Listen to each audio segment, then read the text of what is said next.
Greetings gamers, my name is Rednolus and welcome to the list where we battle through my massive backlog of games and do a retrospective video on each of them.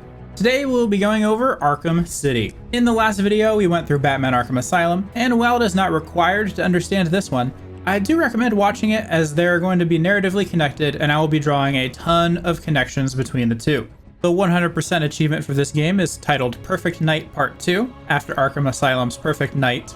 In order to get this, we need to beat the main story, beat the game on hard, complete the New Game Plus mode, beat 4 character campaigns, complete all Riddler's Revenge maps, then complete various miscellaneous achievements, collectibles, and side quests. Get comfortable, maybe grab a snack. This is going to be a long one. Arkham City. It's one of those games I will always remember playing through the first time. Released in 2011, 2 years after its predecessor, it was immediately a hit with critics, the public, and me. I mean, any game that can tie the highest rated game of the year with The Elder Scrolls Skyrim is bound to turn more than a few heads. According to the developers at Rocksteady Games, their goal was to give the game the feel of Batman in Gotham, but still have that more restricted Arkham Prison atmosphere that we had in the previous game. The solution to both of these problems was Arkham City. It's a section of Gotham cordoned off from the rest, where they dump criminals of the mundane and super variety. During gameplay, you can see the rest of Gotham City around you, and while you still have the freedom to glide in between buildings, you cannot leave that area, so I feel like they accomplished their goal. The acting warden of this super prison is Hugo Strange. He is a professor in control of a small private army. He holds a more absentee approach to running the prison, as the criminals are basically left to fend for themselves. This has led the inmates to splinter into gangs who control individual portions of the city and follow super criminal mafioso-style bosses. The largest of these factions are controlled by Joker, Two-Face, and the Penguin. Having entire sections of a city controlled by super criminals really shows how big this game is in comparison to the first. In fact, the play space is incredibly large, supposedly coming in at about 5 Arkham Asylums in total size, but I'm not sure if that includes interior areas or not. Even with that in mind, it is hard to see Arkham City as a true open world. While there is a lot of space to explore, large portions of the map and activities are off limits until story or gadget progression occurs. This fits it more into the Metroidvania style of game with exploration aspects. Even more than the size of the map, just looking at the main menu of Arkham City shows the sheer size of this endeavor. Challenge maps have been redone to include 4 different playable characters, all with separate campaigns. An expansion called Harley Quinn's Revenge adds to the main story, and on top of that, this game adds New Game Plus. By sheer weight of content, this game is massive in comparison to the first. And if that wasn't enough, Riddler puzzles were increased by almost double, going from 240 collectibles and puzzles in Game 1 to 440 in Game 2. And the changes do not stop there. Many of the base game mechanics have been overhauled or upgraded. I like to think that Arkham Asylum walked so that Arkham City could sprint. Combat is far more fluid and varied. It's faster paced with both enemies and Batman responding faster in the fight. A slew of new abilities allow for increased variety in each combat, and more ways to approach different situations. In contrast to the start of Arkham Asylum, we haven't arrived with just a grappling hook and a bag of batarangs. I really like this change. I don't think Batman would actually approach a situation without all of his tools at his disposal. He is Batman after all. Gadgets and tools is one of his calling cards. A last bit of context, I am playing this game on the Steam Game of the Year edition, which does have slightly updated graphics. I know this isn't the game in its purest release form, but it's the one I could get on PC.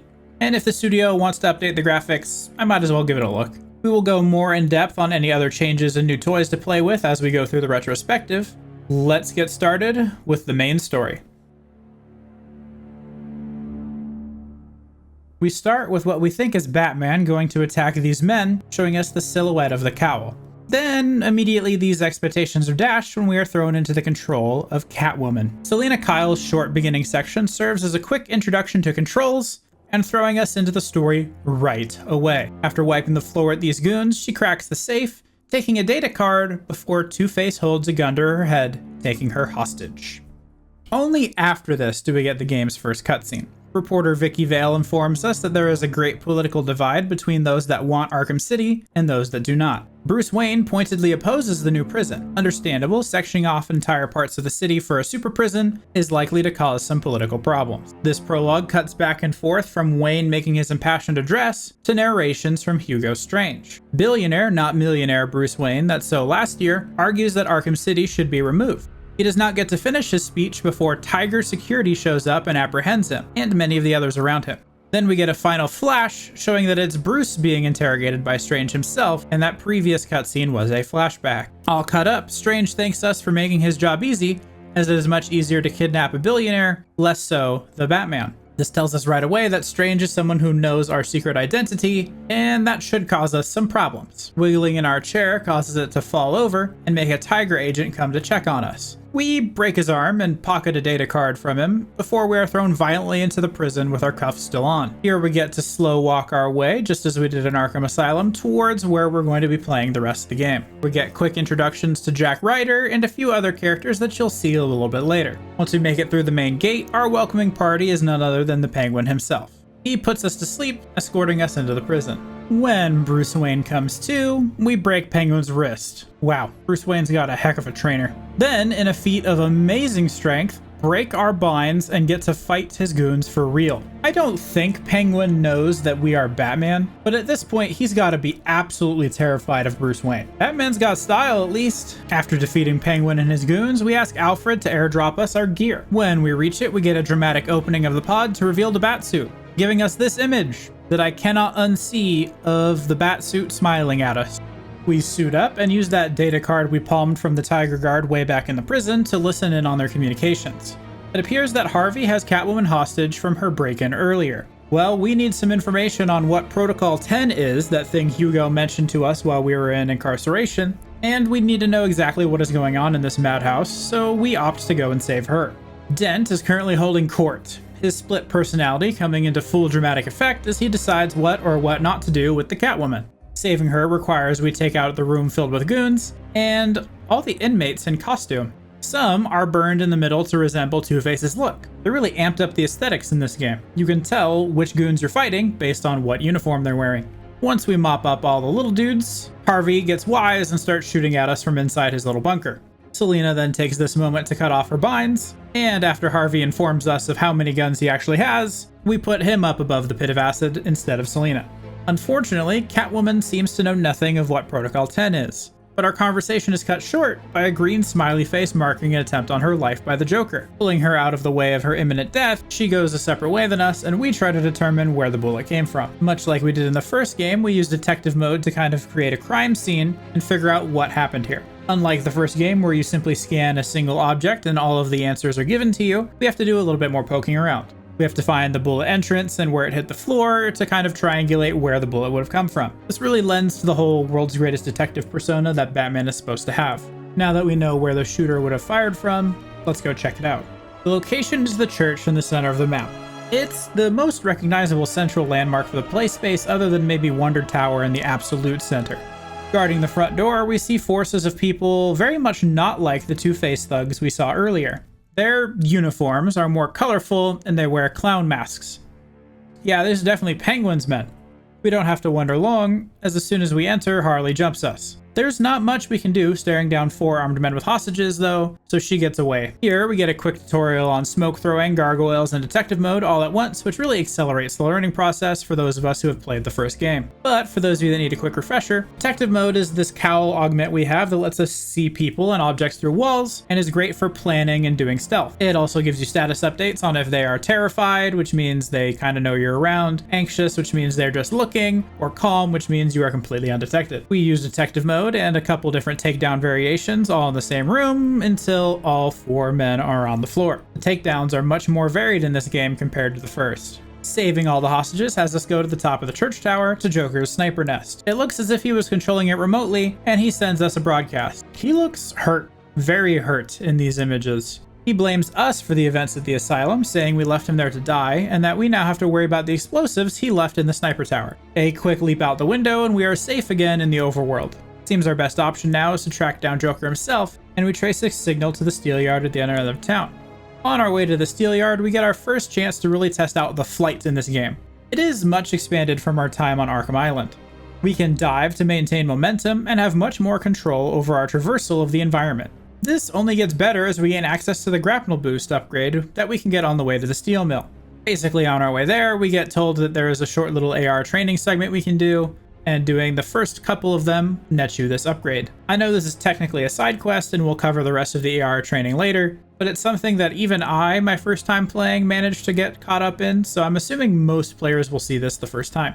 The grapple boost lets you grapple mid-flight and boost over the structure you grapple to instead of mantling on top, basically letting you stay up in the air the whole time from one side of the map to the other. That being said, the movement in this game is very unique. We aren't free running like an assassin, and we aren't web slinging like our favorite Spider-Man, but we also aren't technically flying. I guess Batman is a lot more like Buzz Lightyear. This isn't flying, this is falling with style.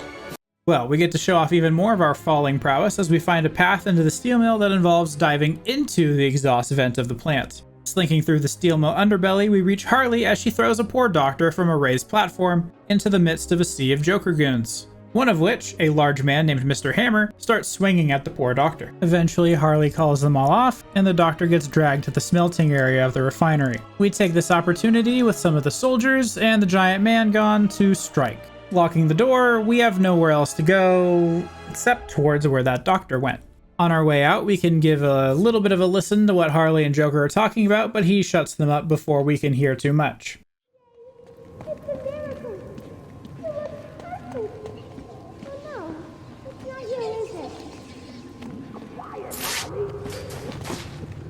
A few more quick tutorials on takedowns and movement later, we end up in our first true stealth encounter. The smelting room has a small handful of enemies, and once we take them out, we can save the doctor at the end of it. Unfortunately, it seems that we are locked in this room, and the way out is currently being welded shut. Don't worry though, Batman is part MacGyver and takes some of the parts of the nearby equipment to make one of my favorite devices in the entire franchise, the REC, or Remote Electrical Charge. This is a new gadget to this game and does a bunch of things. Shooting it at an opponent will stun them, or if they're in armor, knock them to the ground. It also has widespread use in puzzles and map traversal. The REC can create electrical currents, opening otherwise inaccessible doors, which is exactly how we get out of this room. Once we make our way back to the big open room, we can use the REC to knock on the door for Harley and Joker's office and let ourselves in. Unfortunately, just as we beat our way through, something grim awaits us.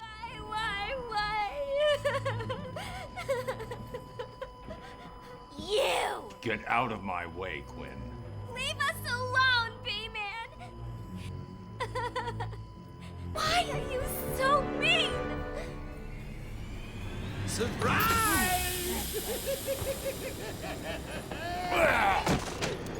You fell for the old fake Joker gag, Batman. Batter up!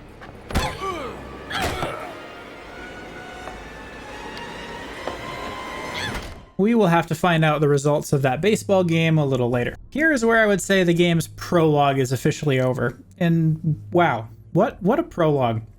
We get a nice fake out in the opening cutscene, thinking that we're getting just some narration. Turns out it's Bruce Wayne himself being interrogated and thrown in prison. Within 10 minutes of being in the prison, we are met with not one, but 3 of the main baddies between Harvey, Joker, and the Penguin. And we immediately have a set of objectives. Find out about Protocol 10, find out what Joker's plan is here, and generally figure out what the heck Hugo Strange is up to, especially about how he knows we are Batman. The tutorial is pretty extended in the fact that it lasts basically all the way up until Harley hits us with a bat, but for the most part, it also is well paced. Stealth is done in short segments, we learn about traversal pretty organically, and you can even take some time to explore before you make it to the church or the steel mill. Overall, I think this is a wonderful opening to the game, far superior to the opening we had in Arkham Asylum, which was a walking simulator mixed with a linear path. We learned about a ton of the systems in the game inside of 15 minutes, while priming us for the narrative going forward. Really well done opening, I don't think it could have been improved on too much. Returning to the story, we are back in control of Catwoman. She is thinking of a way to get into Strange's vault, where he has confiscated all of Miss Kyle's recent acquisitions. She settles on the idea that Ivy would probably help her bust in, and so off we go to find our friend Pamela. But before we do that, we have to go and get Selina's gear. This is where we get our first taste of Catwoman's movement throughout the city. She cannot glide like Batman, but between her ability to use her whip as a grapple, insane jumping ability, and her claws letting her shoot up walls, we can get around in a very unique and fun way. It takes some getting used to, as we spend most of our time traversing with the Caped Crusader, but the inclusion of another movement method makes this feel much more like playing a different character then the same thing we've been doing with a slightly different skin. It gives her a real identity. Her tools are located in her apartment. First off is the bolas, which is her batarang variant, and caltrops, which is a trap unique to Catwoman that can be placed on the ground, and when enemies step on them, they are knocked over. New tools in hand, we make our way to Ivy, who is none too happy to see us. If you read the prequel comics to this game, we learned that Selina was supposed to look after some of Ivy's plants, but refused to water them, so they all died. Bitter at her negligence, Ivy sends her mind slave guards to fight off Catwoman. Selina succeeds in beating the multi-gang ragtag bunch of hypnotized men and gets caught up by Ivy. Here, we will be left hanging for a little bit as we catch back up with Batman. Batman wakes up after being knocked out, attached to Joker's machine. Joker explains that he is still suffering after the asylum, dying even. What we saw before was a hoax. Now we have some of that same infected blood inside of us. See, Joker had a cure lined up, but lost it. We confront him about Protocol 10, and then... Never heard of it. yeah, he knows nothing about it either. We unfortunately can't linger and interrogate him more, as he sends us careening out the window. This shatters the wheelchair we are tied to and releases us back into Arkham City. Joker gives us a ring on a new cell phone he just handed us, which we promptly break. Honestly, Batman, I would too. Batman does take the SIM card from it and adds it to his PS Vita, so it looks like we will still be able to get calls from our good pal Joker. Might be useful later. After all, we are technically in this together now. With our blood and his blood both being infected, our time is limited. If we don't find that cure, both of us will die. We give a quick update to the team back home, Barbara returning from the last game, and Alfred, the undisputed best character in the entire DC multiverse, and I will fight you about this. We set our objective to finding Mr. Freeze and set our scanner to look for the coldest point in the city, which is where he must be residing. This turns out to be the Gotham City Police Department building, currently under siege from Joker's thugs from without and Penguin's thugs from within. Turns out Penguin has taken Mr. Freeze, taking him from Joker as part of their intergang war. It appears he knows Joker is infected and Freeze was somehow involved in this cure. That means we need to set our sights on the museum, which is where Cobblepot has made his home. The front door is unlocked, but an electric gate blocks our path. We cannot access it without destroying the jammers affecting our devices. There are 3 of these jammers in total, 2 out in the overworld and 1 in the subway system. Penguin has intended to send one of them to Joker to knock out his communications, but with Batman arriving on his front doorstep, he tried to stop us by activating them all now. After punching all of the consoles, breaking the device, we can head deeper into the museum. A short jump scare from a Tyrannosaurus Rex later, we come upon a cop being accosted by some of Penguin's thugs. As it turns out, Gordon sent a strike team into the city to infiltrate the gang some time ago. They have, however, been sold out by someone and are being tortured and killed. Looks like while we are in here, we might also try and find the rest of them. Moving farther into the museum yields another of the cops, but this one is killed before we can get to him. The killer approaches close behind, and it's none other than the Penguin himself. Cobblepot taunts us in the presence of his army, and as we are apparently here on the very day he was recruiting, there is an absurd amount of goons in the room. Offering a reward to the one that finally kills us, he sends his army after us. After wiping the floor with an incredibly large amount of Penguin's normal goons, he sends something new at us. Or well, something familiar if you've played the last game. Dropping down from the ceiling, Penguin sends a Titan enhanced henchman. These were mini-bosses we fought at least a dozen times over in the asylum. We used to have to throw a batarang at them, then dodge out of the way, but they've updated the mechanics in this game. In order to defeat them, we have to use an Ultra Stun, which is using our full 3-cape combo to stun them, and then beat up on them for some damage. Doing enough damage lets us hop on top and then ride them around just like we did in the last game. I really like this change. It lets us control when we do damage instead of leaving it up to the game's AI to charge at us. It also gives us another reason to use the Cape Stun, which was an underutilized ability. Breaking through this henchman causes the Penguin to retreat deeper into the aquatic part of the museum, and we chase. We catch up just in time to see Penguin shooting at more of the cops, but this time, instead of killing them, he's freezing them in place on the water. It appears Penguin stole some of Freeze's weaponry when he brought him in here. Well, there wouldn't be a point to marching on Penguin's position now. We clear out another area in search of more cops. When we arrive, we see that Mr. Freeze is trapped in a beach scene of all things. Looks like we're breaking him out. Hello there. Looks like we found the second of those large Russian twins. This one's working for Penguin. Mr. Sickle is very similar to Mr. Hammer. He has wide arcing attacks and is very slow, but has an absurd amount of health. Finally taking all of the goons down lets us bust Freeze out of his heated prison. Naturally, he doesn't trust us or want us to help at all. Some strong arming later, and he agrees to help us with the cure and Penguin's weapons on the condition we get him his suit and get him out of here. Agreement made, we set off to find his suit. It's in the hallway opposite where we found Freeze across Shark Lake. It's guarded by some armed thugs who have more than a few of our cop friends hostage. Taking out all of them and rescuing the cops, we get the suit. From it, we get a little piece of our disruptor that will allow us to jam Freeze's weapon. In addition to this, the disruptor can also jam nearby guns and set off floor mines, making it a very diverse and useful tool. New Penguin beating toy in hand, it's time we finally make our way to the Iceberg Lounge and have a chat with Cobblepot.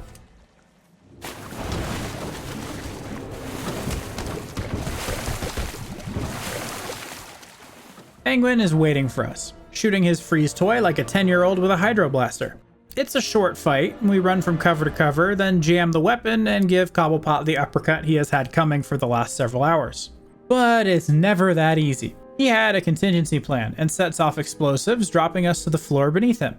This time we drop into what looks like a proper boss arena and get to fight another pet the Penguin has been keeping in this place. Solomon Grundy is this game's first real boss. Kept here by Penguin, he's a little upset at us intruding on his nap time. He has a lot of different attacks with the chains on his arms for us to dodge, and his health drains slowly. We can't do damage to him in the conventional way. We can, however, blow up the little grates on the floor that give him power with explosive gel. Doing so does a little bit of damage to him, and doing it on all three lets us get some real damage into the big man. This will stagger him and cause the Penguin to slap his thumb on the ignition again, lighting up the vents, ripping part of poor Grundy's chest away, and getting us to the second phase. Phase 2 plays out the same as the first. We dodge his attacks, hit the vents with the explosive gel, and then move on. Phase 3, however, Grundy gets stuck to the wall, and we have to deal with these little bugs that he spawns, as well as shockwaves that he throws across the floor at us, before finally taking him down by punching our way through his exposed chest. Is it a short fight? Yes, but I cannot sing the praises of this fight enough. If you watched my Arkham Asylum video, you know that there was a true lack of bosses. It had about 3 fights. Only one of them was one I considered good. This game delivers on its first major boss. We get the fake out in the Penguin fight, thinking it's a quick one and done, and then get to beat this monstrosity. He has mechanics that you pick up quickly and attacks that feel like a real boss. Aesthetically, the area of the fight with the vents opening and closing super quick makes the fight feel urgent and visceral. It's a great introduction to what boss fights should be in Arkham games. It sets a high bar right off the bat, and even though it's a quick one and done, super fun.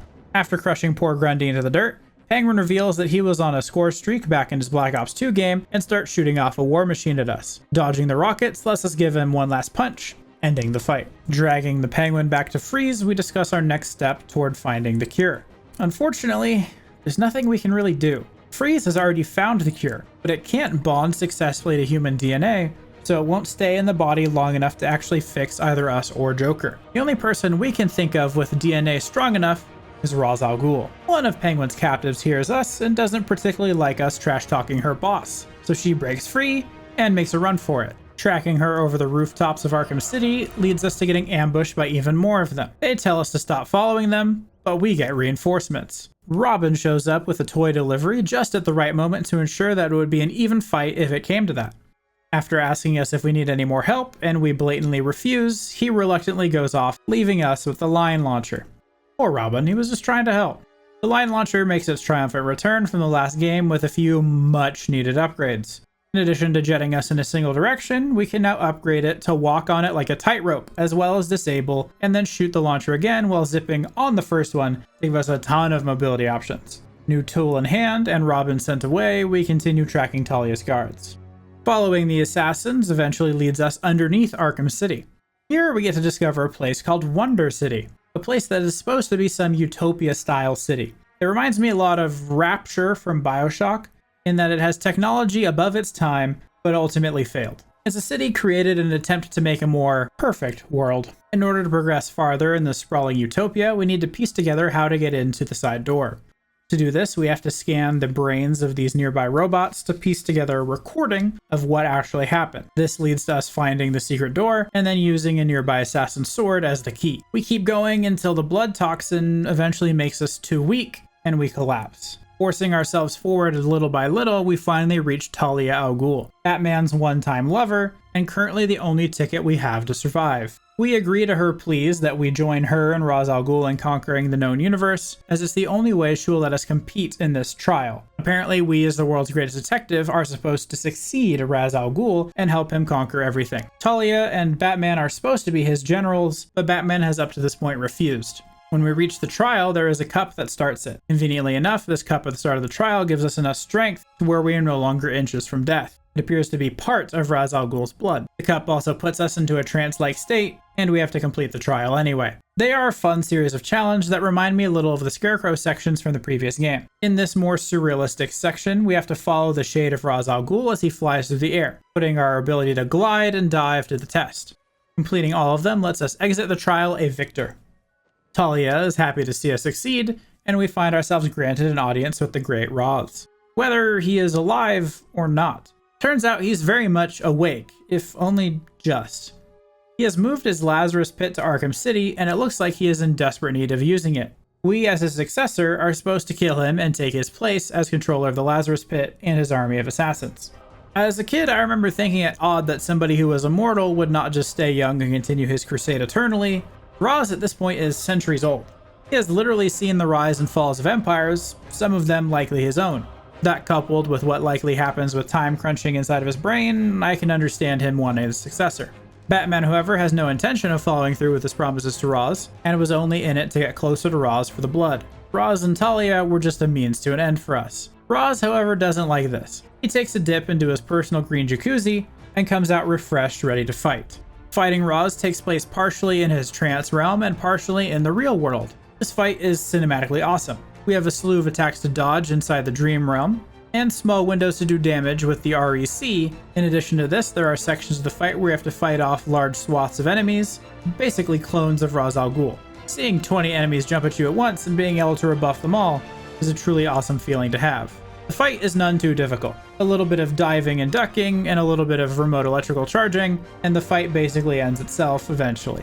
I did find myself failing once in a while, just because this fight is very different from the previous one with Solomon Grundy. Another great boss fight added to the franchise, very fun and cinematic, well done. Defeating Ra's al Ghul leaves us in the real-world chamber of Lazarus, where he has decided to use his own daughter as a bargaining chip. We get to use a reverse batarang to knock him on his back, and Talia, in the smartest move anyone has made all night, leaves us both here, deciding that we are both not to be trusted and likely crazy.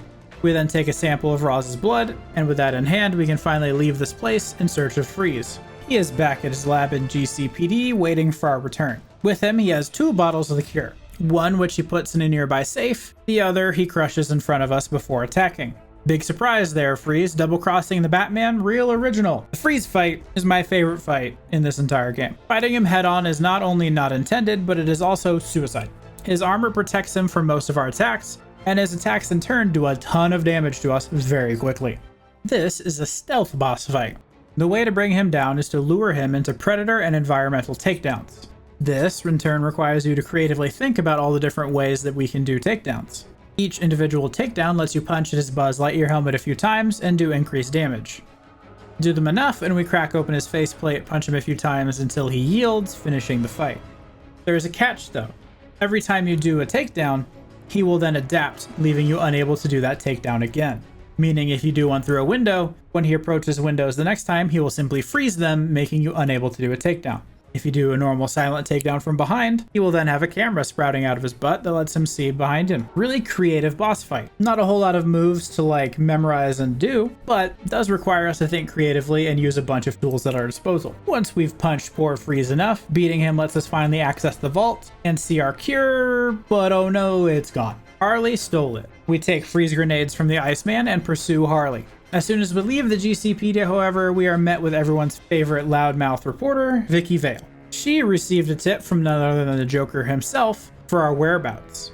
Joker then takes this opportunity for himself to shoot at Vicky Vale's newscopter, crashing it nearby. Batman, being Batman, can't leave her in danger. Snipers have taken up positions nearby and are shooting at her as she pleads for help. Rubbing the sniper's face into the dirt a bit ends their assault, and we rescue Vicky, taking her off of the decrepit bridge she was left on. She asks us for a quote on the situation, but honestly, Vicky, there is too much going on for us to explain right now, so we leave her be. Nearby, though, we do see a mysterious figure on a building.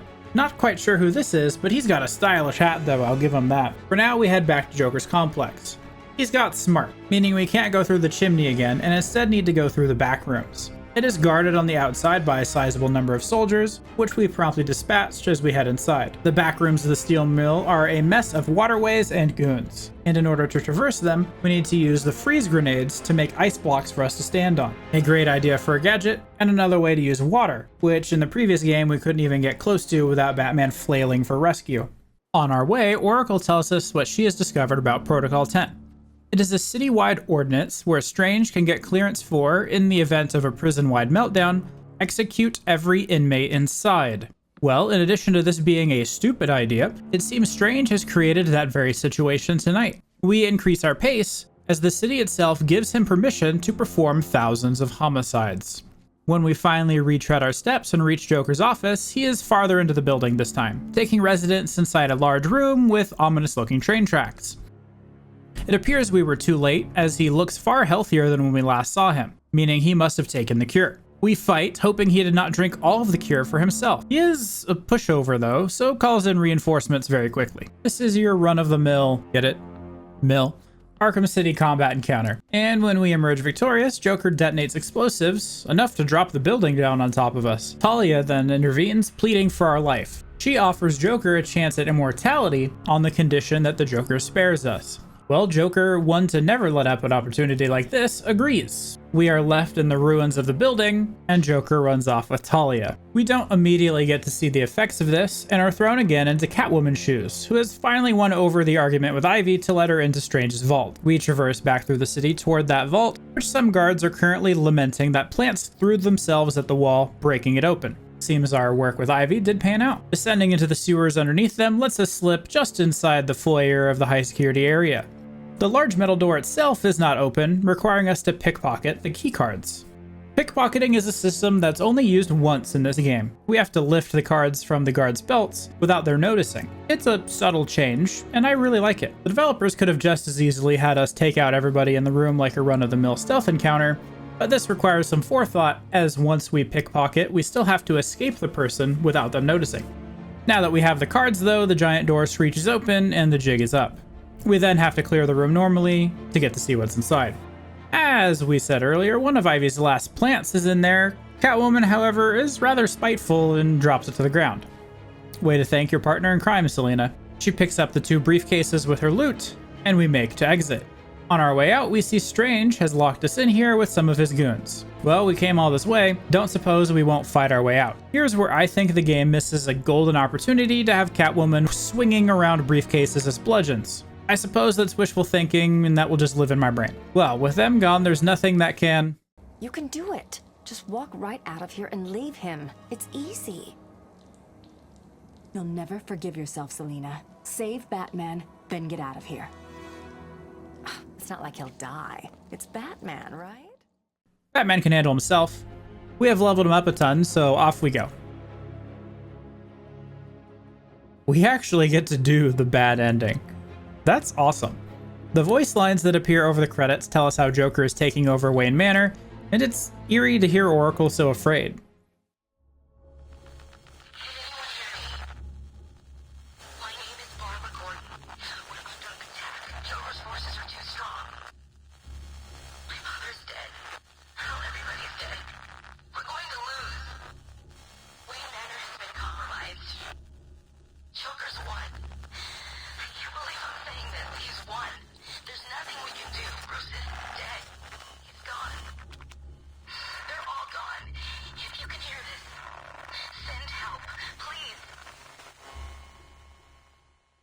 The little fake out we get with the credits is also a nice touch.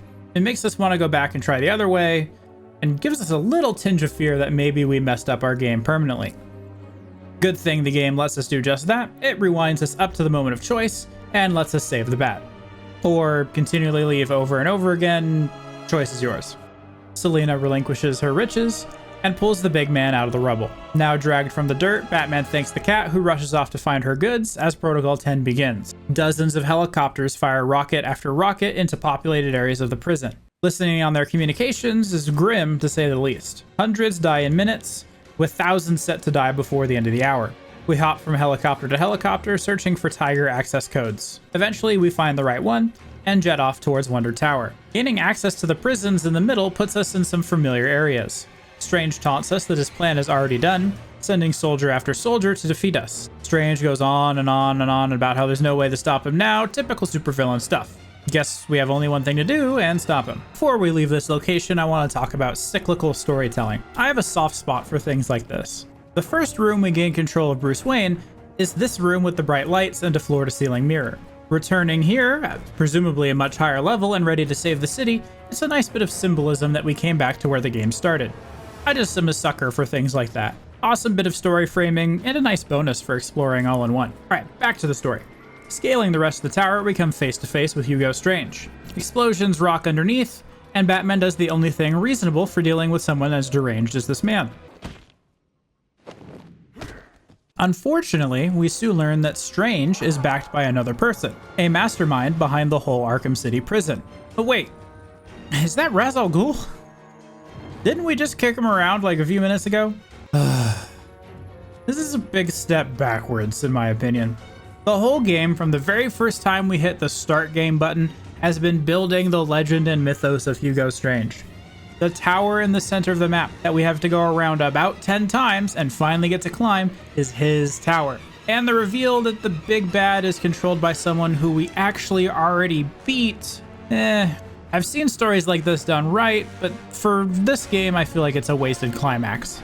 It would have been one thing if we had a new Ra's al Ghul fight, maybe a this isn't even my final form kind of thing, but we just don't. Strange has a change of heart, or given that he was just stabbed in it, maybe a change of stomach, I'm not sure, and enacts Protocol 11. A failsafe for Protocol 10 that, when he says the password of Wayne, explodes Wonder Tower and cancels the genocide that is currently happening below. As we tumble from the tower, we try to grab onto Ra's al Ghul, but he stabs his sword through himself to try and get at us. He falls and gets another taste of his own medicine. With Protocol 10 offline, Strange and Ra's al Ghul dead, Joker takes this moment to gloat. He has taken up residence in the Monarch Theater and is waiting for us there with Talia captive. Odd choosing that theater when he has no idea it is the very theater that the Waynes were killed outside of, or maybe he's onto something. Coincidence aside, we can't leave Talia in his hands, so we go after him. After taking down a literal army of snipers outside, we get let inside and learn that Joker is in fact still sick. He has not yet had the cure. There are in fact 2 Jokers. Okay, this is a twist I can get behind. If you've been paying attention, there are clues. Harley, in the very beginning, when we first reach the steel mill, starts to mention how Joker is looking healthy for a start. Guards mention it. Even Joker appears healthy sometimes and dying minutes later. I will not lie, I knew this was coming as I've played the game before, but it's still super well done. The first time I played this, it took me completely by surprise. Even with a small knowledge of Batman villains, I feel as if there are enough crumbs to figure this out. Especially since, spoiler alert, Clayface, who is playing the part of not sick Joker, was teased in the first game. Clayface and the Joker make their move, and we attack the monstrosity who has ingested the cure. His boss fight is also pretty awesome. It's a lot like the Solomon Grundy fight, large enemy, lot of attacks for us to dodge, but instead of using explosives, we are role-playing as an ice mage. We throw freeze blast after freeze blast at him. Doing this enough times will slow and eventually stun Clayface. While he is stunned, we can do a variety of attacks to do damage. Of note, Batman at this point can use Ra's al Ghul's literal sword to do damage. Honestly, Batman with a sword is amazing. I know he doesn't kill, but this is a taste of what the Caped Crusader could do if he let loose with weapons, so I'm all for it. After beating Clayface up in the theater enough, Joker takes this opportunity to use his contingency plan of, you guessed it, more explosives. This drops us under the theater into the Lazarus Pit room, where we have to continue the fight. Clayface keeps spawning goons at us, ripping himself apart into little drones, and eventually we beat him to a pulp, dropping his body into the Lazarus Pit.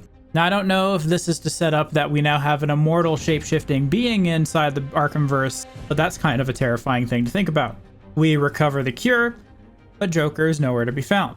He taunts and gloats and tells us to get out of the way eventually, as he's going to jump into the Lazarus pit, becoming an immortal being. Obviously, there is no way we will let this happen, and we cut him down. Hiding amid the smoke, we don't immediately know where he is. He, however, decides that he wants to try and take it for himself and stabs us in the arm, causing us to drop the cure all over the floor. Blaming us for something that is obviously his fault, he then dips down to the floor and tries to lap it up like a little cat. I mean, to be fair, if this was the only way to live, I'd probably do something like this too. Seconds away from death, Batman tells him a joke. He says that he would have saved him, even after years of fighting. People Joker have murdered. Joker relegating Barbara to a wheelchair. He still would have saved him. Joker lets out one last laugh, and then dies. Batman takes the body of his nemesis outside, where everybody is shocked. Harley is beside herself, and the goons don't even bother attacking as Batman continues to walk. He carries Joker all the way out the front gates to a very surprised-looking Gordon, who asks him what happened in there. Batman has nothing to say. He drops off the body of the Joker, and looking worse for wear, leaves.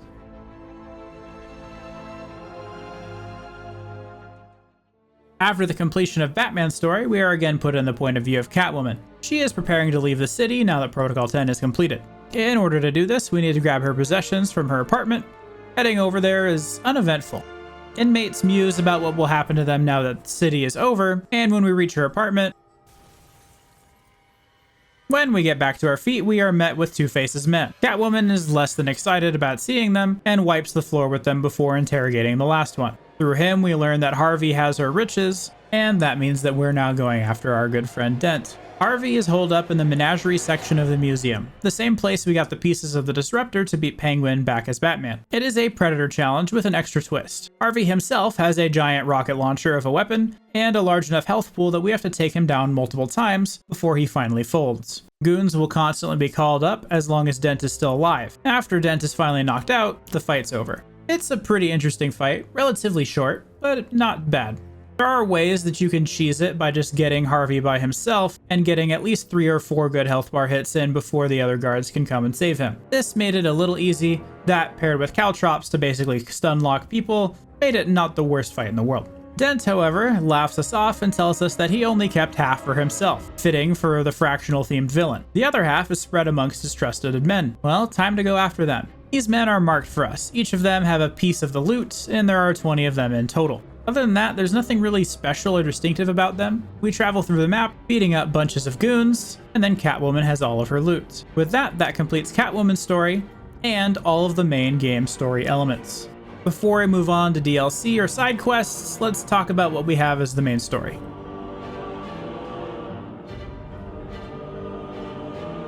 Wow. Alright, there's a lot to unpack here. Let's start with the story's length. There's a little bit more here than Asylum. Both of my Arkham Asylum playthroughs clocked in at about 6 to 8 hours for just the story. This game clocked in at about 12, and that's with playing relatively casually, and getting distracted quite often. The stories also have very different goals than each other. While Arkham Asylum is very cookie-cutter, stop the supervillain storyline, Arkham City opens up the Arkham universe significantly more. In this game, we have introductions to Penguin, Freeze, Ra's al Ghul, Talia, and so much more. All with fleshed out character and goal. All of them also tell us a little bit more about what our Batman has been through before the actions of this game. And it sets up a whole lot about what we're going to see from the franchise going forward. The Arkhamverse, as it's called, feels much more lived in with this addition to the story. The story also took some approaches that I would consider unexpected for the time. I doubt most players going in the first time would expect Joker to die at the end, or for Ra's al Ghul to be the mastermind behind the prison in the first place.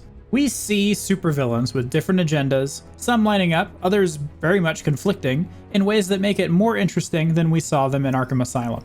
I also like how the story for this game is still rooted in what we saw in Arkham Asylum.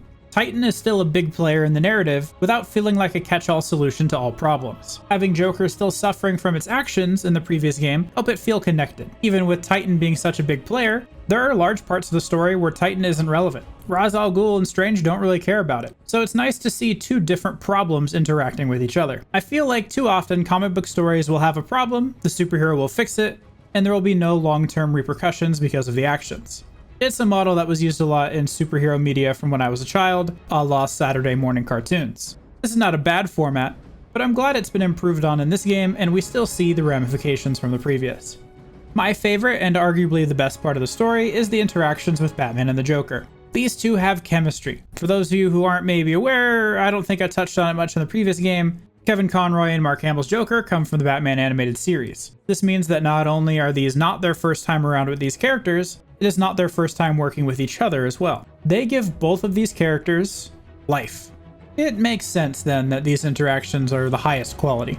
Something that Arkham Asylum had was predictability. While Arkham City certainly has its moments, there are a fair few things that aren't immediately obvious or set up rather well as twists. City starts with a stinger of Hugo knowing who the Batman is, and Strange's story, likewise, ends with that same citing of his password being that of Batman's name. But the real twist comes with the Joker. There's a sort of rule among mystery writing and whodunits. Leave enough clues for the audience to figure out the case on their own before the big reveal. If you throw in a side character we haven't met before, or something completely out of left field happens, people are going to feel cheated, as if there was no point in the mystery if you're just going to throw something random at them anyway. Joker and Clayface left enough clues in their wake that I could conceivably see someone figuring it out. Not everyone, but enough to be significant. The clues are there, and the montage at the end highlights them. Again, it really fits that the world's greatest detective can figure things out, but still makes mistakes. Killing Joker is also something I remember hating as a kid. I felt cheated in a way. Like, how could they do that? That's not how it's supposed to go. But we see the immediate shock of it in Batman, and you will continue to see it later in the series. That shock was also quite unexpected. Tune into the Arkham Knight video to see if that is paid off. Alright, I've sung the game's praises. Now let's hit with what I think are its story weaknesses. At its core, Arkham City is a game of chase the MacGuffin. Find the cure, go here. No cure, go here. No cure. Get sidetracked, cure stolen, go here. The story, it gets repetitive.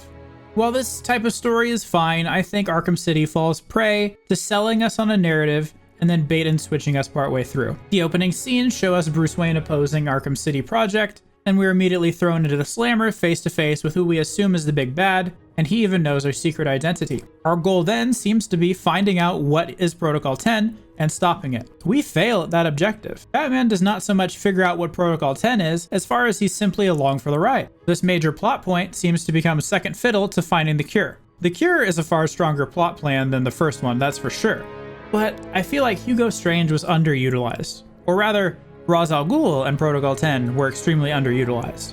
As we discussed earlier, Ra's is immortal. I know he wants to destroy the criminals of Gotham, and dozens of political opponents he threw in here, but for someone who has been alive for literal centuries, I feel as if there must have been a better way to go about it. Also, a way that wouldn't involve destroying entire areas of a city in and around your Lazarus pit. I just don't think it was well thought out. I mean, the man has a league of super trained assassins. Why not just start sending them out? I like both of these plots individually, but together I feel like they're at odds with each other in ways that feel a little abrasive. Replaying the game, I completely forgot Ra's was the mastermind because the reveal lacked the emotional impact that the Joker storyline had. Replaying it again, I remember hating the Ra's reveal. Does this ruin the game for me? No, absolutely not. Batman stories usually have interconnected plots and agendas.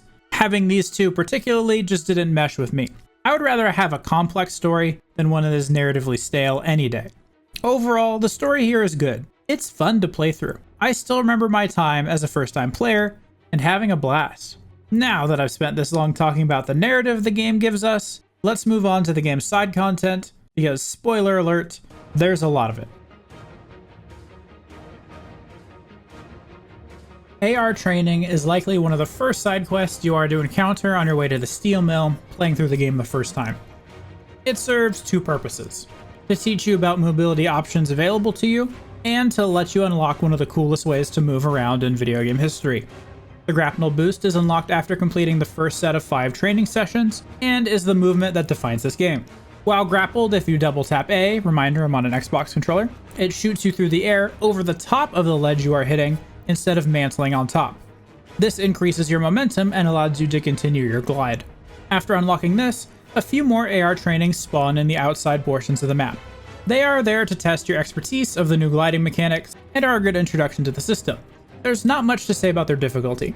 Keep doing them until you get the hang of it and complete them. They aren't necessarily very long, but they're enjoyable. After completing them, there's no reward except some XP, and it makes me wonder if the grapnel boost was originally planned as a reward for the entire AR training sequence, but they moved it to only after the first one because it was too difficult or might take too long. Not that I mind the change. The grapnel boost is one of the best movement systems in any game, and AR trainings are a good way to showcase this game's movement differences from its predecessor.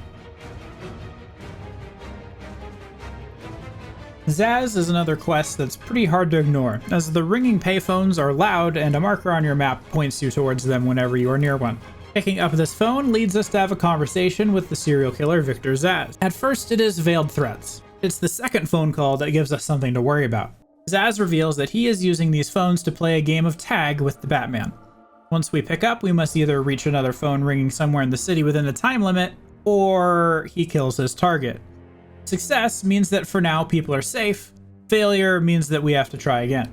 After we reach the phone on the opposite end, we get to play the phone tracking game. Zaz narrates some of his life story to Batman, all while we move the tracking cursor over the bouncing signal to triangulate where he is hiding inside Arkham City. His stories vary in length, and you have to listen to quite a few before you complete the objective to find his hidey hole. Making your way there, we find that he is in some sort of Saw-style puzzle torture room. He is at its center, and we have to parkour around the edges. Once we do, we bash him against the wall and throw him in the nearby cage. Quest complete, hostages safe, Zaz incapacitated.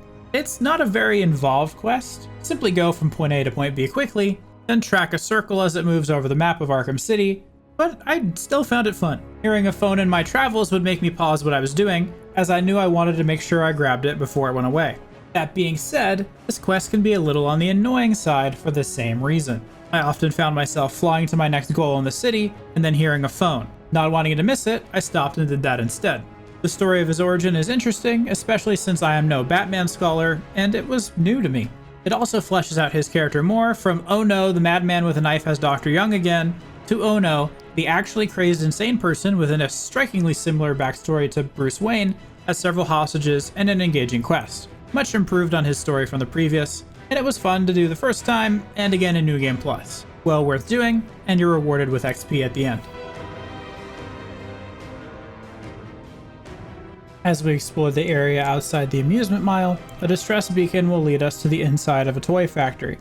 Inside, we find Bane, one of our enemies from the previous game, as he plots a way to reclaim the Titan toxin used to make the super soldiers. This is the same stuff created by Dr. Young and used by Joker, which got him in his current predicament. We make a fragile alliance, get it, it's the name of the quest, with him to find and destroy the remaining toxin, 6 canisters each, and then meet back at the toy factory. These canisters are located in various places throughout Arkham City. Not all of them are immediately accessible. In addition, none of them are far out of the way from other main objectives, so they aren't too much of a hassle to go and get. In fact, as long as you're basically exploring each area as you go, you shouldn't need a guide to find them. There isn't much to say about the canisters themselves. Each will be guarded by a small handful of men that you need to either beat up or predator takedown, depending on if they are armed or not.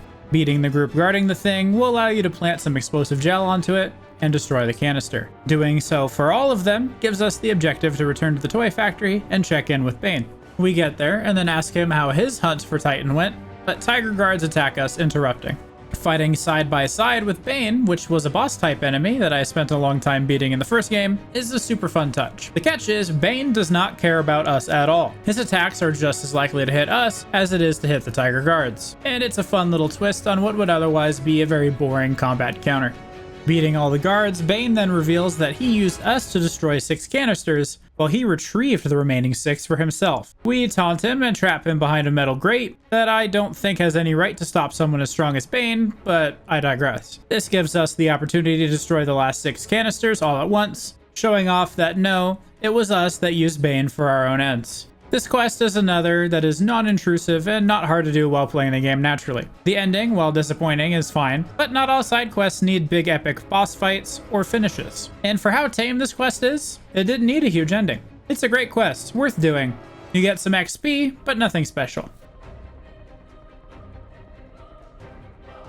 At some point during your progression through the city, you will see a marker of a political prisoner near a radio tower calling for help. Responding to that call has a man telling you that he has information and that he used to work on the construction of Arkham City before being thrown in himself. But before he can tell us anything specific, a bullet slams into the man, killing him instantly. We set up a crime scene, and just like we did at the courthouse portion of the main story, find the trajectory of the bullet. The shooter has long since departed, but we find some evidence, and by evidence I mean a casing with Deadshot's name on it. Deadshot is that man from earlier, way back at the beginning of the story, who gave us a little finger gun. Unfortunately, even with the named casing left there isn't much else to go off of yet. From here, you must wait until you find yourself another victim and more evidence. These victims can be found occasionally while flying through the city, and you'll hear a shot ring out when you're nearby. Checking your map, you'll see there is an area to search and find the poor soul Deadshot has claimed. Each time finding a new clue until we eventually come across Deadshot's personal BlackBerry. It gives us an itemized list of all the victims as well as the times that he was going to kill them all. No matter when you complete this part of the quest, it will always be right when Deadshot is going after Jack Ryder. Getting there lets us tackle him right before the shot is taken, forcing the world's greatest assassin to miss his mark. This lets us do his short encounter to take him down. He flails his laser arms around, and if you are unfortunate enough to get caught in them, he takes us down with a single shot. The only way to approach is to go cover to cover, and make sure he's not looking at us until we get underneath him and can perform a takedown. We leave him hanging in a nearby train car to pound away at the glass for the rest of the game, and are given a quest complete. This quest is fine. I do like that we get to use detective mode a little bit more, as I do think it is the most underutilized part of the franchise, but I can't help but feeling that this quest was missing something. The final encounter is super short and doesn't feel that rewarding. It's a quest that has a great lead up but a poor finale. Once we complete the quest, we get some XP, but again, nothing special. The Acts of Violence side quest is less of a side quest and more of a collection of random events.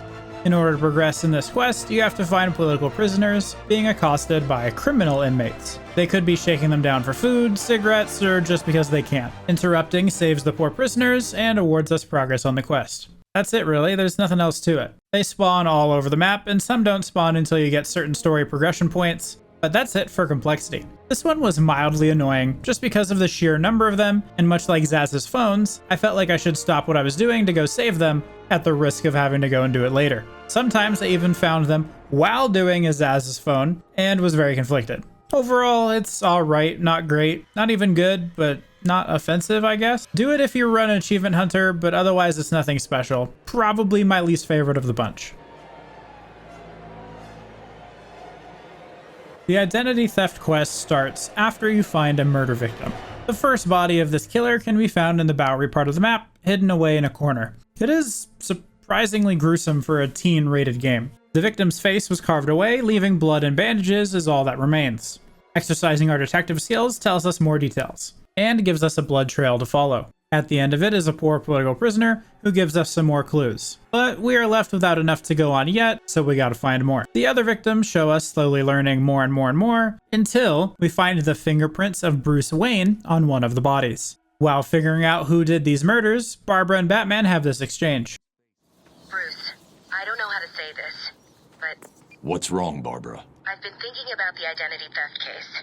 Don't get angry. But how can you actually be sure that it wasn't you who killed those people? I mean, they were your fingerprints at the scene. What did you say? Not intentionally, but clearly you're not well. That place is full of maniacs who could take advantage of a situation like that. Think about it. What if Crane got to you again? You know Strange's reputation. Maybe he planted the idea back when you met him. I don't like it, but... It wasn't me. I'm sure it wasn't. There's a lot to unpack here. For Barbara to even suggest that Batman could kill really tells us about his mental state at this point. And even though he blatantly denies it, I can still feel that he had some self-doubt while he was giving that line.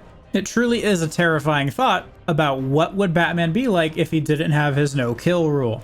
Finally, at one of the crime scenes, we see it is drenched in bleach, enough that we can follow it to an inmate cowering in fear, as he explains that again it was not him, but he can give us the location of the person who told him to start bleaching bodies. Following the location marker shows us to a surgery room, littered with bloody tools, diagrams, notes, and it's quite disconcerting.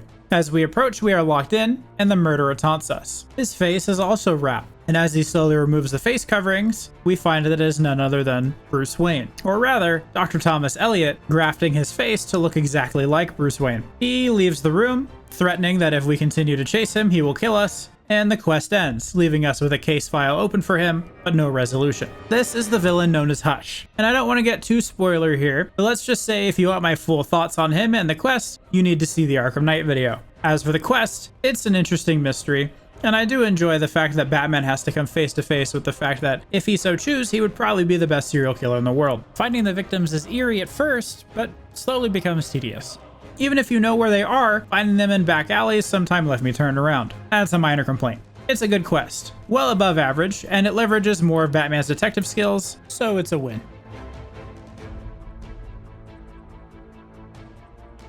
After defeating Mr. Freeze in the GCPD building, he begs us to save his wife. The building in question is in Joker territory, Joker having taken her as leverage for the cure. Trying to open the door leads to a henchman looking through the little peephole and freaking out saying there's nothing going on inside. This lets us know that we are in the right place as there is definitely something going on inside. Getting into the building requires us to do some creative thinking with gadgets, and we have to jump off the edge of the amusement mile into the water area using a freeze grenade to make a little raft. We can then use the Batclaw to pull ourselves underneath the building and let ourselves in. Inside there's a fair amount of guards, and beating them up, it's your run-of-the-mill combat encounter. I will say though, the ambiance of this room is one of the coolest in the game, and it's a fun arena. Defeating them shows us that Nora is still trapped in her suspended animation, and very much okay. We return to Freeze with the information, and he apologizes for doubting us. It's a super quick quest, kind of a one and done.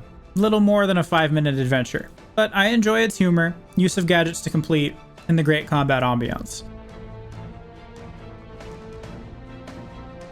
Mysterious Stranger is a quest we start by meeting this weird guy outside of Harvey's courthouse. He gives us a cryptic message asking us to come and find him before he sears the ground and disappears into a cloud of smoke. There are a few more times we need to find him to complete the quest. These are places like the top of the Ferris wheel in Joker's Funland, and nearby where we strong-arm Quincy Sharp, as well as eventually by the church. After each time, we get a symbol overlaid on our map, and with all of the symbols, we can pinpoint where he wants us to meet him. He then tells us of a prophecy of Gotham burning, and how we will not be able to save it by ourselves. With that, he takes his leave, leaving our case open on him for now. Much like the Hush quest, this is one that is resolved in Arkham Knight.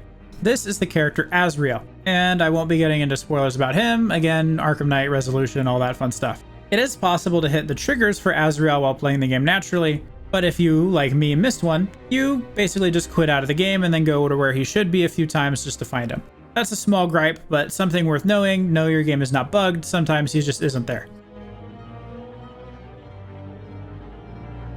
The Iceberg Lounge is a quest we will get sometime after we beat Penguin inside the Bowery. An objective marker will appear, telling us that we are receiving a transmission from GCPD officers that are now in charge of the lounge. They have a piece of tech that they think we will like. Sounds like a good time? Let's go check it out. There are some goons outside knocking on the locked door, hoping to be let in. We ruin their day, and then the GCPD let us inside. The man in charge gives us a piece of something that they don't want, but looks valuable, and we get an upgrade to our freeze blast. Neat. This shouldn't be a quest.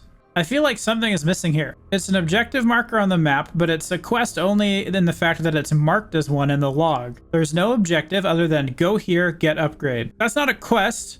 It's an errand at best. The upgrade is cool, but man, this feels disappointing. Hey, future Red here. I realized while editing this that it is in fact an upgrade to the disruptor that we get from the cops. That's how irrelevant this quest was to me while I was writing the script, is that I completely forgot what we even got from it. That's all, back to past bread. This is also the only quest of this type and the only upgrade of this type. This either should be an upgrade you level up, or this could be integrated more naturally into the story system, but this is just weird. Cool upgrade, bad quest, do it because you should, not because it's good. After rescuing Vicky Vale in the main story, another map marker appears with an accompanying transmission from Alfred, telling us that he was able to synthesize some of the cure and has sent it over to us via Batwing airdrop. Great news, let's go get it!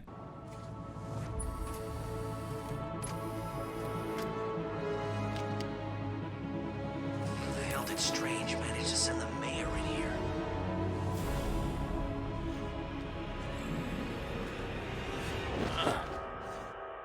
Great introduction to the quest. We get a nice fake out saying that we got a key item, and it plays into the game mechanics, kind of giving us a little stinger. Jervis taunts us before slamming one of his hats onto our head, and then we cut to Batman struggling to control his own psyche against the Hatter's control. The remainder of the quest is a short combat encounter, which vividly reminds me of the Bayonetta stage from the 4th Smash Bros. Game. Amazing set piece for a combat encounter, very unique. The fight itself is pretty simple. Guards spawn wearing adorable little bunny masks, beat them up, and occasionally the Hatter will make an appearance. Punching him does damage and changes the tempo of the music. Do this enough times, and the encounter ends. When we flash back to reality, we see all of the guards knocked out, presumably by Batman's tripped out rampage, and we remove our mask, squash the Hatter's hat, rendering him for the moment harmless. This is a fun twist of game mechanics. The bait and switch with a cure, the really unique setting, it's a fun quest. It kind of reminds me of the Scarecrow sections of Asylum with its surrealistic aspects. This makes it a standout of the bunch, and one of the better ones in this game.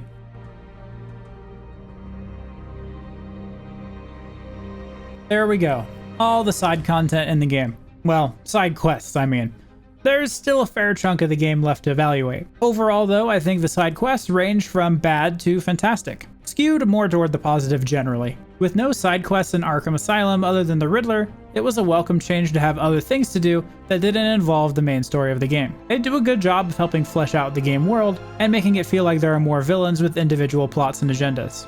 If I had to pick, my personal favorite would probably be Identity Theft, then Zaz and Tea Party tied for second place. The worst quests would be the GCPD officers in the Iceberg Lounge and Acts of Violence. Both of those were more annoying than fun. Well, now it's time for the true test, the real villain of this game. All of the others pale in comparison to the villain that we are about to discuss.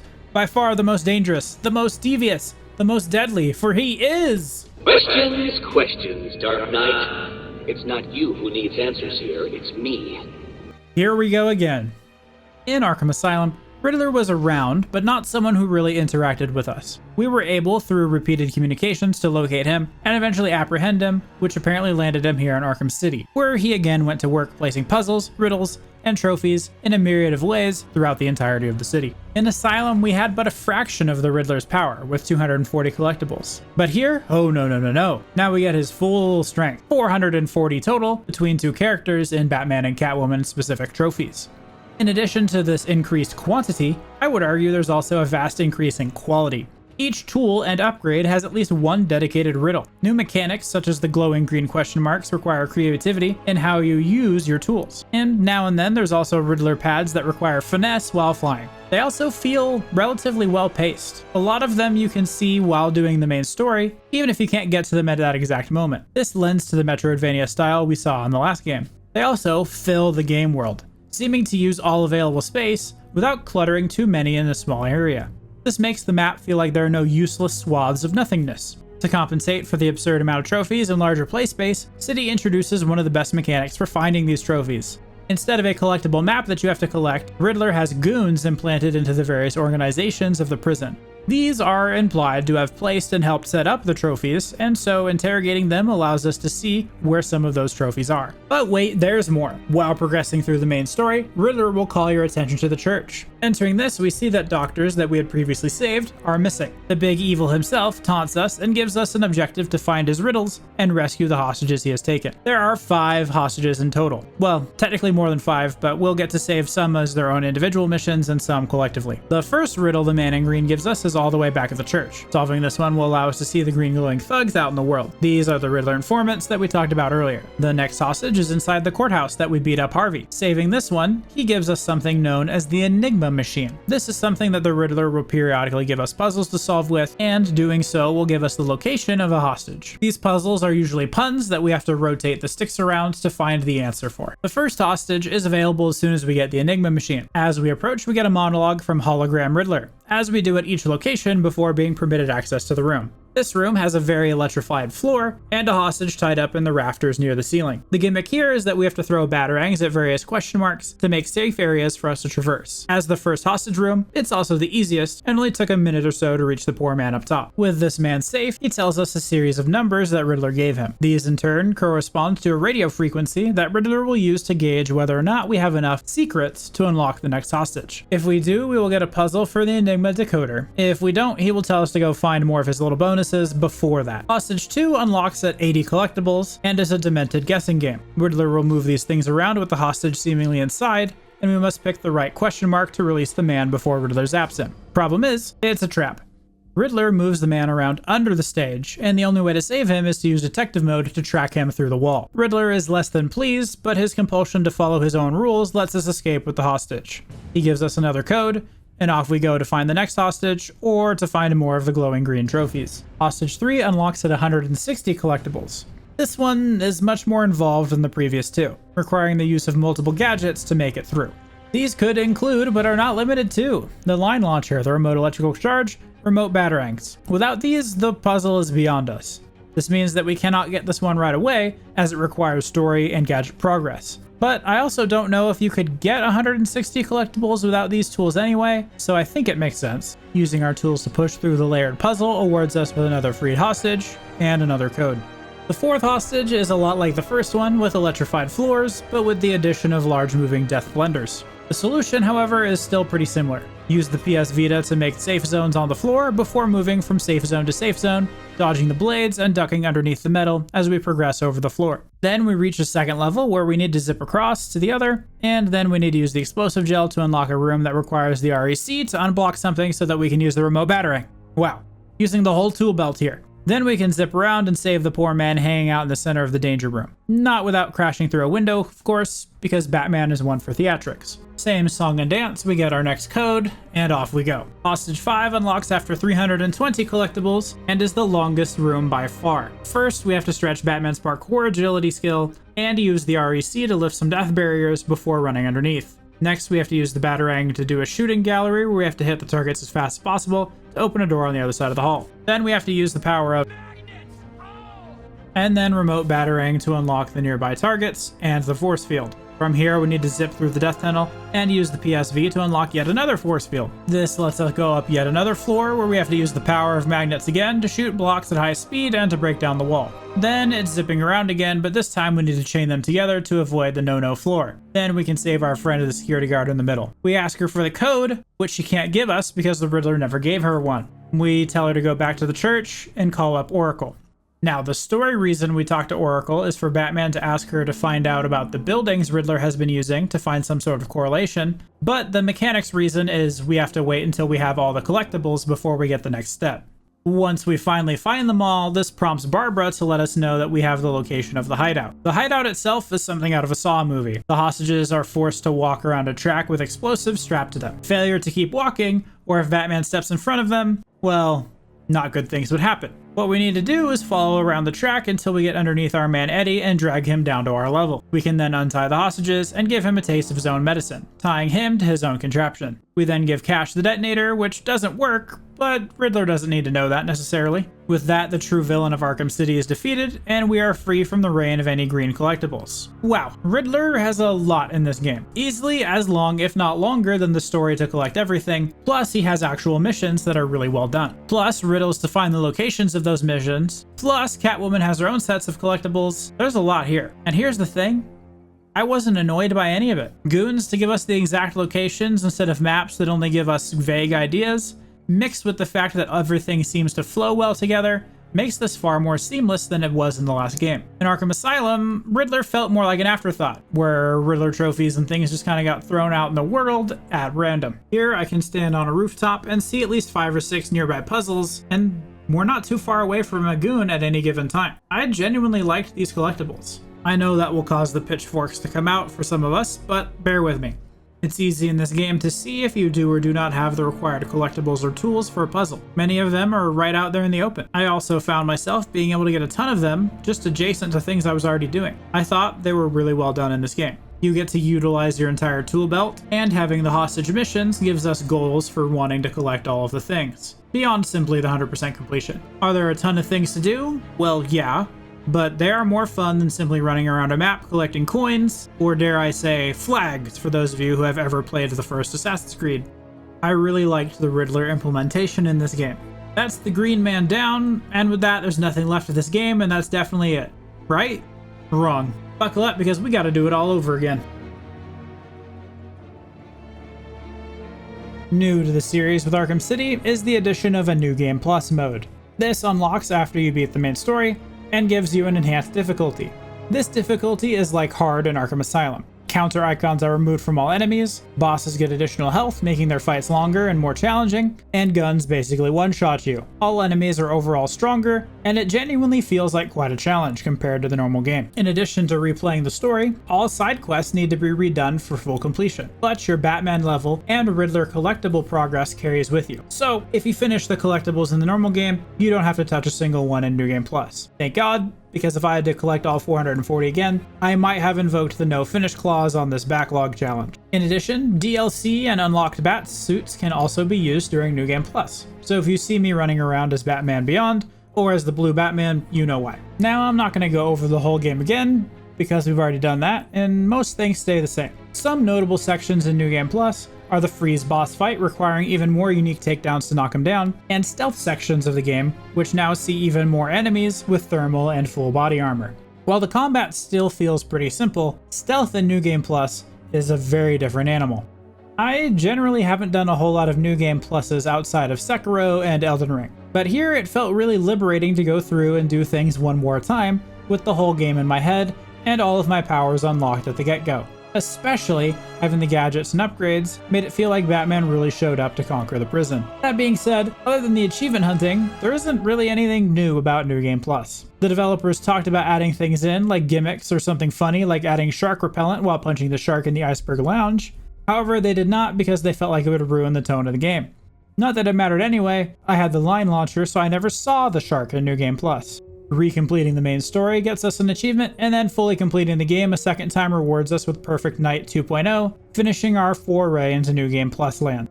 City handled New Game Plus well, but it's not the only new addition to the franchise. Here we get Arkham's first DLC story expansion, Harley Quinn's Revenge. Harley Quinn's Revenge is a short story that takes place a few weeks after the events of Arkham City's main story completion, meaning it will directly spoil the main game if you haven't played it, or watched it already, or for some reason randomly clicked on this section of the video. With that in mind, we start from the point of view of Robin, as he lurks in what remains of Arkham City. He, with Barbara's help, is looking at infiltrating one of Harley Quinn's bases, looking for Batman, who hasn't reported in for a while. It seems that he has also been acting far stranger since the Joker incident. We make a dramatic entrance, throwing some sweet dressed goons around before moving in. Pushing further reveals that Harley has a full-blown operation still inside Arkham City. She has taken members of the GCPD hostage and has fully consolidated her power as the new leader of Joker's gang. Unfortunately, there is still no sign of Batman. We confer with Barbara a bit before trying to make our way toward the hostages. There is no direct access route currently, which means that we have to take the scenic route through the air ducts, destructible walls, Harley's goons, and sentry guns. Eventually, Harley seems to know that we are here, even though she doesn't know it's us particularly. She goes on to tell us that it is too late. Too late for what, we wonder. Beating up the large room of guards, we find that they were all standing around Batman's tool belt, discarded on the floor. Touching it sends us into a sort of flashback, where we are thrown into the point of view of Batman 2 days earlier. He agrees to help Gordon find Harley's secret location, as she has been causing all sorts of trouble, while the others are being extradited out of Arkham City. Gordon tells us that she is holed up deep inside Joker territory, and also comments that we look absolutely terrible. Thanks, best friend. We brush it off and go looking for Harley. Obviously, the old landmarks are here, but with Harley in charge, things look a little bit different. That, paired with the fact that we know Joker is dead, gives this area a different feel. There's also a fair bit to do in this area between goons, sniper nests, and collecting balloons as the new collectible. We start by entering the steel mill through the conveniently placed giant hole in the ceiling left during our fight with Joker. A GCPD officer hangs nearby, and we save him by wiping the faces of the nearby goons into the floor. The officer tells us that they were ambushed outside the steel mill, but only he was left in here, the others were dragged further away. That means the steel mill is unfortunately a wash. So out we go to find the other cops. We eventually find a series of goons holding onto a radio that had previously belonged to one of those officers. We scan it and the area for evidence, and continue. We learn more information from another thug nearby, who is one of Harley's trusted informants. He tells us that we need to get 3 codes to get into the secure door, which means we are finding all 3 of those trusted henchmen. Crushing each of them, we gain access to the hidden storeroom and can save the cops. As Batman expected though, this is a trap. Harley Quinn moves to shoot the cop in the center of the room, and Batman jumps in the way, saving him, but knocking Batman unconscious in the meantime. The goons then drag Batman away, his belt sending off electrical charges and an SOS signal. We re-enter the point of view of Tim and inform Barbara that we must be close to where he is. Pushing through the hallways of Harley's, we eventually come to one of the more disturbing rooms I've seen in a Batman game. Batman is currently trapped inside of a glass case, held in what appears to be a 30-foot animatronic Joker. The Joker is sitting on top of a throne that appears to be a timer of sorts, leading to a countdown that says Dead Bat. A nearby security panel would let us control it, but we can't do it without a key. In our search for the key, we find Harley Quinn in a dock part of our complex. Here we have the expansion's first true boss fight. Harley herself is wielding some very heavy damage weaponry, so defeating her head-on is not advised. This is very similar to the Harvey Dent boss fight Catwoman had to do at the end of her story. In order to defeat Harley, we have to take her down several times, or get her caught in a chain of attacks where we can continually knock her over. Robin then asks her for the key, which she vehemently refuses to give. We take it from her anyway, and let her go just as she asked before making our way back to Batman.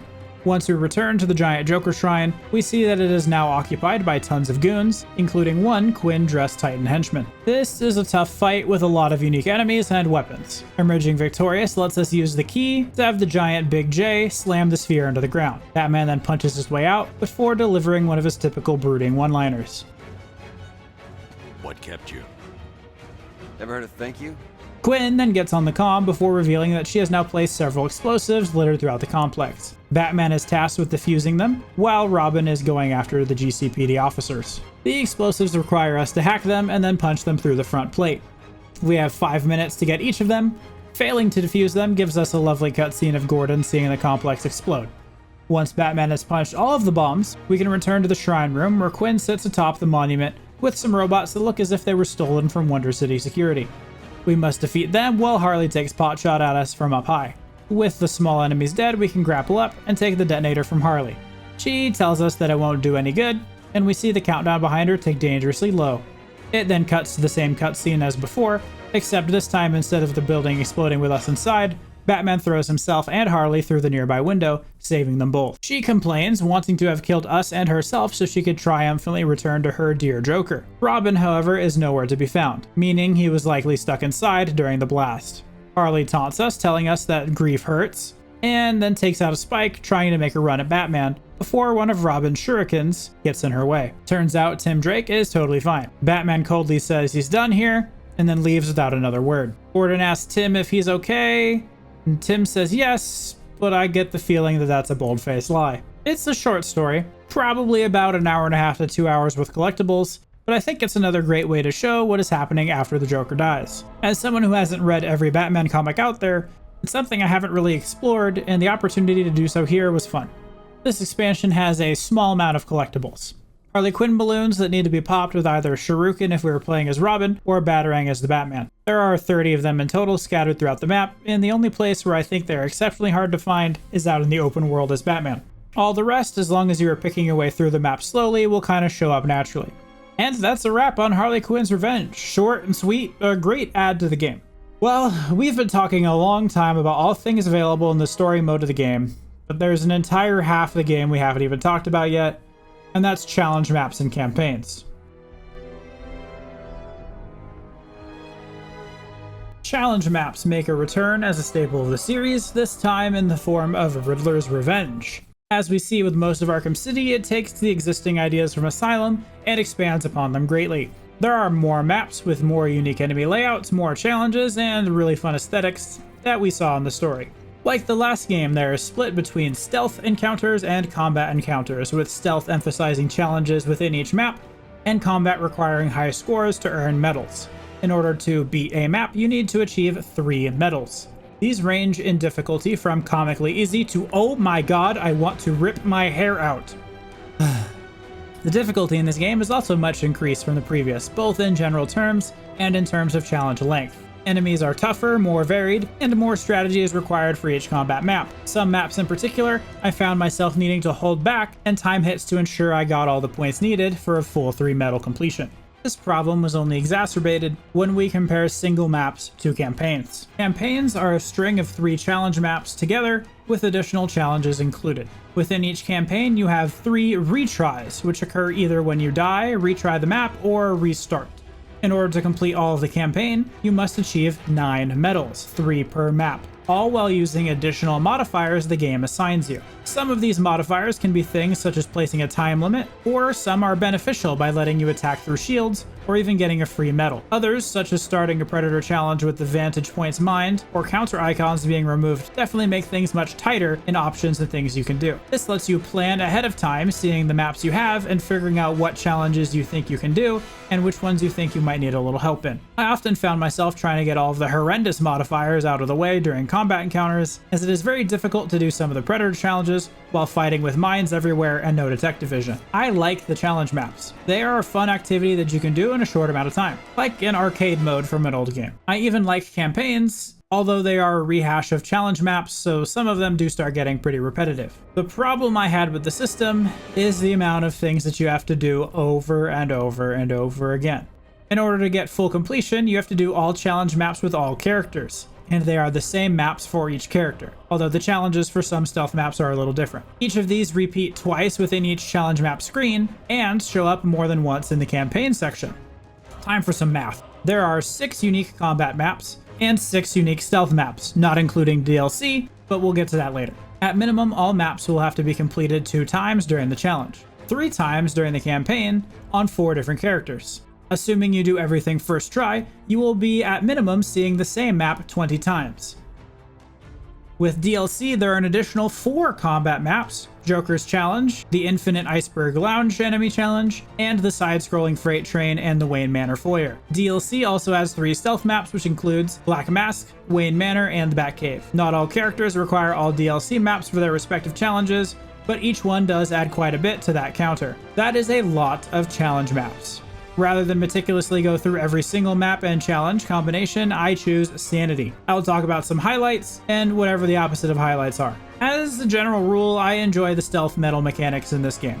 They incentivize creative play, such as taking out enemies in a certain order, using gadgets, or in some cases, not using specific gadgets. This requires you to think ahead and plan, instead of just mindlessly going in and button spamming like some of the combat maps turn into. That mixed with the fact that a lot of the stealth maps in this game are really well thought out and have some really interesting routes that you can take, it is a very fun challenge. Some of my favorite maps in the game were the train station stealth map, Mr. Freeze's boss arena, and the Batcave. All of them offered really unique and interesting challenges and really cool ambiance. The Iceberg Lounge is an infinite spawn of enemies, so if you really want to push yourself, you can go very, very high. Let's talk about some lowlights of challenge maps. I hate Top of the World. It is my least favorite map ever. I played this map for a few solid hours before I realized that you can walk through the middle of it up top. I spent so much time and mental energy trying to complete challenges, thinking the only way to get from one side of the map to the other was through the second floor or through going around the outside. I think I just hate that I didn't see the thing up top, and it was really frustrating. Meltdown Madness is another incredibly hard map. Particularly on Extreme, the sniper will sometimes just snap to you no matter what you do and kill you right off the spawn. I know we've talked about it a little bit, but let's dive into the playable characters. There are 4 in this game: Batman Catwoman, Tim Drake's Robin, and Nightwing. Arkham City is not the first game with more than one playable character. In Asylum, you could play as Joker in the challenge maps, a fact I did not know until I was researching for this game. So for all intents and purposes, this is the first one that I've played where you can do someone other than Batman. Within the story mode, we play as both Catwoman and Batman, and we play as Robin through the Harley Quinn's Revenge story. All 3 of these are available for challenge maps, as well as Nightwing, who became available through a DLC. In order to get every achievement in the game, we have to complete all of the challenge maps and the campaigns with 3 medals or 9 medals respectively, with all 4 characters. Batman was the character I played through first, and we've been playing Batman the entire game, so there isn't a whole lot to say here that we haven't already.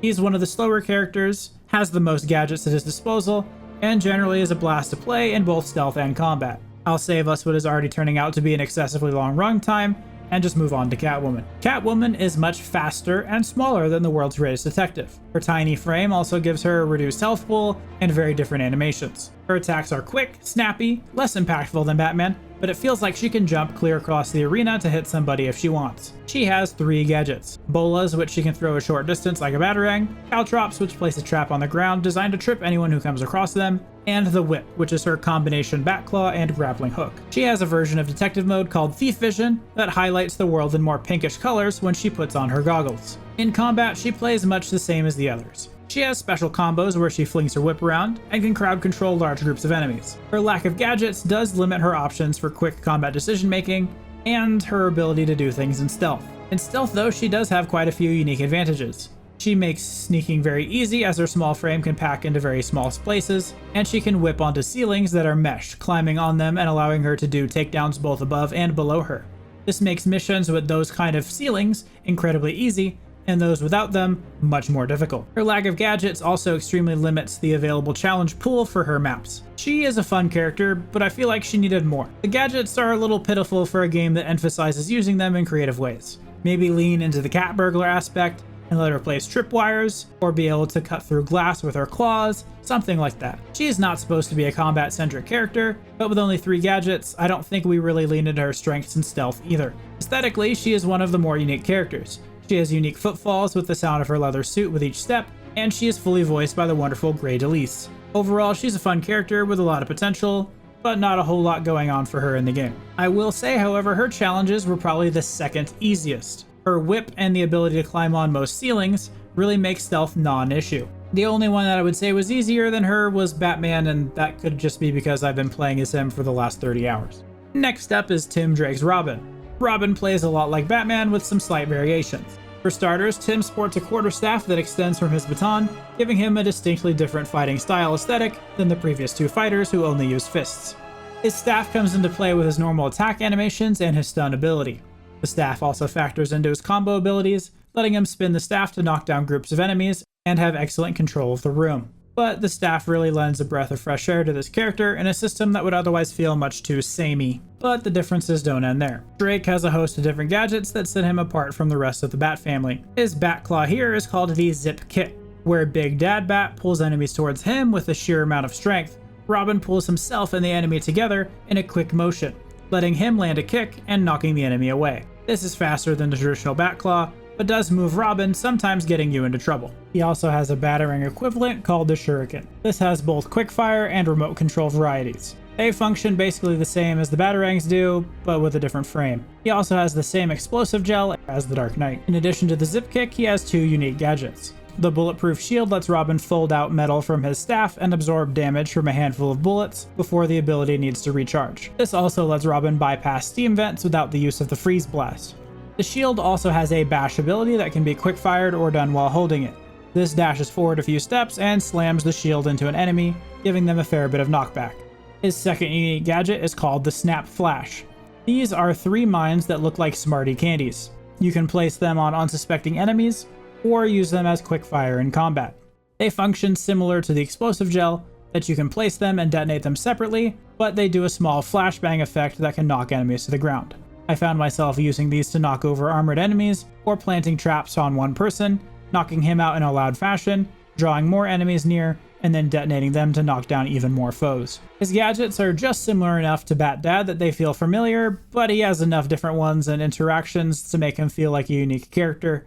He's fun, the second hardest to complete all of the challenges for, but one of the more fun ones as well.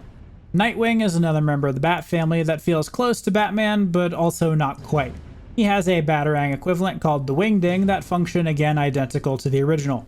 His Bat Claw, Disruptor, and Remote Electrical Charge are also the same thing as the big man's. His kit differs significantly because he has something called the Eskrima Sticks. Much like Robin has his bow staff, Nightwing sports a unique weapon to use in combat and stealth. These are a pair of electrically chargeable batons that give Nightwing his signature style. In combat, he utilizes them as part of his combo and finishing moves, and these finishing moves involve him throwing his sticks at different enemies or snapping them together to create electrical bursts. In stealth, the sticks can be thrown and ricocheted off of walls or enemies to knock down multiple foes at once. Much like the staff, this gives Nightwing a combat identity and stealth identity that set him apart from others in a good way. Nightwing also has some other unique gadgets. The Electrical Blast is a fun ability where Nightwing slams his sticks into the ground, causing an area of effect knockback. He also has, in my opinion, the most broken weapon in all of Arkham City, the Wrist Launcher. With 3 darts, these do different things depending on where you hit your target. If you hit the target in the body, they are knocked to the ground, whereas if you hit them in the head, you immediately knock them out. This means that if you are patient and can deal with the sway, you can one-shot 3 guards per stealth encounter. Nightwing also has the ability to do pounce attacks like Catwoman, as opposed to glide attacks like Robin and Batman. All of this together give him a good identity, different from the others, even though he does not have a dedicated story expansion outside of the small thing we get with the maps. He is, in my opinion, the most difficult of the bunch. While he can one-shot enemies inside of stealth, this also creates a problem for his challenges. Sometimes they will ask you specifically to not use this gadget, or to get 3 headshots in a row. And with the variability of the gadget, sometimes it's not up to you whether or not you get those headshots. That mixed with the fact that he can't glide and has limited movement options compared to somebody like Catwoman, makes stealth a little bit interesting for him.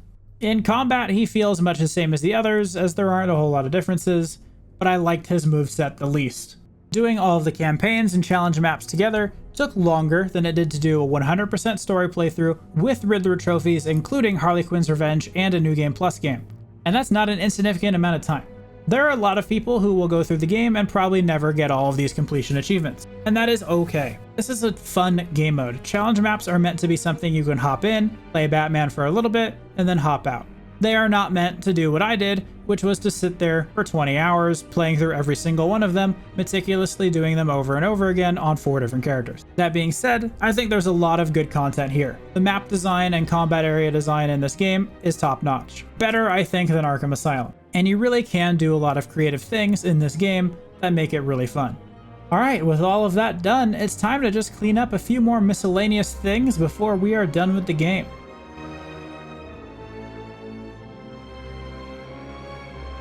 Arkham City has a lot of achievements, 64 to be exact. There are the usual suite of achievements for getting the medals in challenge maps, campaigns, and for progressing in the story. These are expected. There are a lot of them for side content as well, with things such as Genius, the penultimate achievement for doing all the Riddler things, and twice nightly, the achievement for finishing New Game Plus. There are also merits or skill-based achievements such as Perfect Free Flow 2.0. That's the achievement for getting all 15 possible Batman moves in a single unbroken combo. That's things like all takedowns, upgrades, all quick gadget uses, and it's definitely a harder variant of the one from the first game because there's more moves. This is also what I would consider probably the hardest skill-based achievement. There are also quite a few achievements that involve doing specific tasks or actions that don't necessarily mean being difficult. Pay Your Respects involves us paying a visit to the death site of Thomas and Martha Wayne, where we also get access to one of the most beautiful tracks in the entire Arkhamverse.